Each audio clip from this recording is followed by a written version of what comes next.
Hello guys, welcome back to my YouTube channel. So Tirupati అయితే చూసేసాము. మళ్ళీ మన తెలంగాణలో ఉన్న స్వర్ణగిరి ఇంకా యాదగిరిగుట్ట కూడా పోవాలి కదా అని మేమైతే ఆ రెండింటికి వెళ్ళామన్నమాట. స్వర్ణగిరి ఎంటర్ అవ్వగానే మనకైతే ఫస్ట్ శ్రీవారి పాదాలు కనబడతాయి. శ్రీవారి పాదాలు చూడడానికి ఎంతో అదృష్టం ఉండాలి. పాదాల తర్వాత అయితే మనం 108 స్టెప్స్ ఎక్కాలన్నమాట. మనం స్టెప్స్ ఎక్కుతుంటే దశావతారాలు అన్నీ కనిపిస్తాయి అన్నమాట.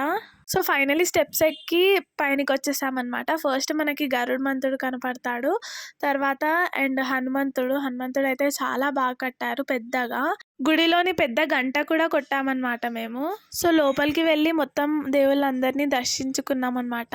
సో లాస్ట్కి అయితే మేము నీటిలో ఉన్న పద్మనాభ స్వామి దగ్గరికి వచ్చేసాము. స్వర్ణగిరిలో దర్శనానికి phones not allowed. So phone కౌంటర్లో పెట్టి వెళ్ళాలన్నమాట. కనుల విందుగా అనిపించింది దేవుళ్ళందరినీ చూసాక. ఒకసారి మీరు కూడా వెళ్ళి చూడండి, చాలా బాగా అనిపిస్తుంది.